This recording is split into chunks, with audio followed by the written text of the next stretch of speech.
मैले कुनै पनि सहकारीबाट ऋण लिएको छैन भनेको ठाउँमा सहकारीमा आफै लिखित गरेर माग फारम भरेर लिएको पेश गरौँ। 1 अरब रुपियाँ पैसाको अपचलन गरेका प्रमाणहरू पेश गरौँ। कतिवटा प्रमाणहरू पेश गरौँ। किन डराएको, किन भागेको? कहिले प्रहरीलाई बोल्न लगाएको छ, कहिले प्रधानमन्त्रीलाई बोल्न लगाएको छ।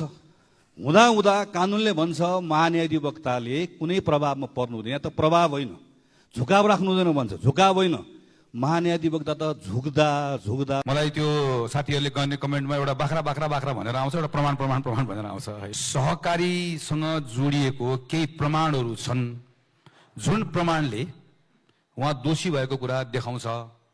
यी प्रमाणहरू छन्, त्यसको आधारमा माथि छानबिन हुनुपर्छ भन्नेको सारमा यही नै कुरा हो। तपाईँले प्रमाणहरू छन्, उहाँले सहकारीको रकम अपचलन गरेको प्रमाणहरू छन् भनेर भन्नुभयो।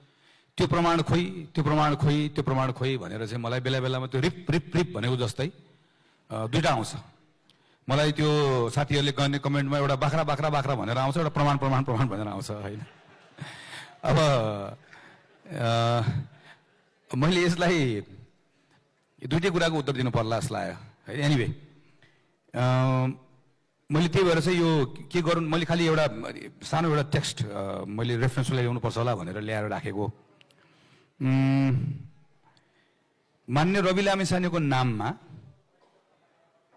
2 करोड कर्जा प्रवाह भएको र आफ्नै हस्ताक्षरबाट चेक भुक्तानी गरेको देखिएकोले रकमबारे थाहा थिएन भन्ने जिकिर खण्डित भएको। मान्य रवि लामिछाने प्रबन्ध निर्देशक हुनु अघि नै सञ्चालक समितिको बैठकमा सहभागी भई ब्याङ्क खाता खोल्ने र हस्ताक्षर गर्ने निर्णयमा संलग्न रहेको। मान्य रवि लामिछानेले निशुल्क शेयर पाएको दावी गरे तापनि उक्त शेयर लगानी गर्नको लागि सहकारीकै रकम प्रयोग गरेको। मान्य रवि लामिछानेले आधिकारिक रूपमा अलग भएको भनिएको मिति पश्चात पनि कम्पनीको 100औं चेकहरूमा निरन्तर रूपमा हस्ताक्षर गरिरहेको।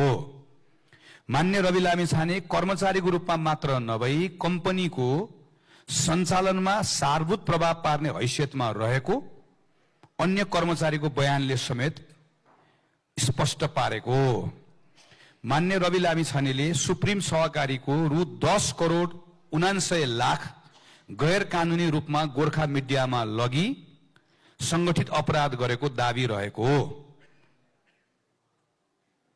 मान्य रवि लामिछाने कम्पनी स्थापना भएको दिनदेखि नै 15% शेयर धनी रहेको र व्यवस्थापनमा सुरुदेखि नै संलग्न देखिएको। यो अहिले मैले पढेर सुनाएको कुरा चाहिँ यो मैले भनेको होइन। यो नेपालको सम्मानित सर्वोच्च अदालतको डिभिजन बेन्चको फैसला जुन चाहिँ वेबसाइटमा छ त्यसलाई मैले पढेँ है। अब मलाई सोध्नु भएको कुरा के हो भने मान्यजीले प्रमाण लिनुभएको कुरा, मान्यजीले यसबाट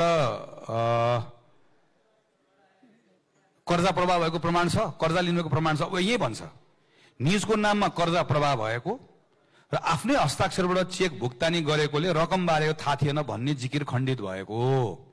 यो मैले होइन, यो कोर्टले भनेको है। र यही कोर्टले के भन्छ भने सूर्यदर्शन बचत तथा ऋणमा 1.5 अरब रुपियाँ हिनामिना गोर्खा मिडियामा त्यसबाट 30 करोड प्रवाह भएको। सुप्रिम बचतले के भन्छ यसको बारेमा, रूपन्देहीको कोर्टले के भन्छ, मान्यजीको नाममा बिना धितो 2 करोड ऋण प्रवाह भएको। चितवनको कोर्टले के भन्छ, मान्यजीको नाममा 11 करोड 70 लाख गोर्खा मिडियामा गएको र मान्यजीले हस्ताक्षर गरेको 414 वटा चेकहरू फेला परेको। अब काठमाडौँले के भन्छ, काठमाडौँको कोर्टले के भन्छ,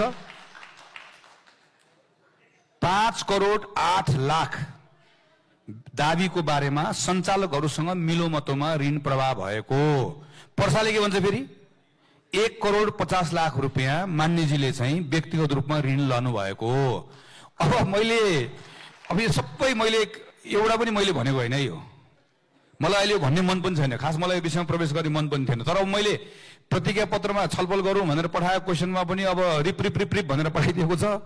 कि बाख्रा बाख्रा बाख्रा भनेर पठाइदिएको छ कि प्रमाण प्रमाण प्रमाण भनेर पठाइदिएको छ, त्यही भएर पनि तपाईँले पनि क्वेसन नसोधी नरहन सक्नुभएको होला। म आफै पनि यो क्वेसन त आउँछ आउँछ भनेर चाहिँ यो अघि आएको जस्तै गरिकन यो अरू जस्तो प्रतिज्ञा पत्रको आएकै थियो। मैले खालि यति मात्र भने यसमा कि यो जे कुरा मलाई सोधिएको कुरा हो, यो कुरा मैले यसको बारेमा बताइराख्नु पर्दैन। जसलाई इच्छा छ कृपया सम्मानित सर्वोच्च अदालतको वेबसाइटमा गएर त्यसलाई गएर हेरिदिनु होला।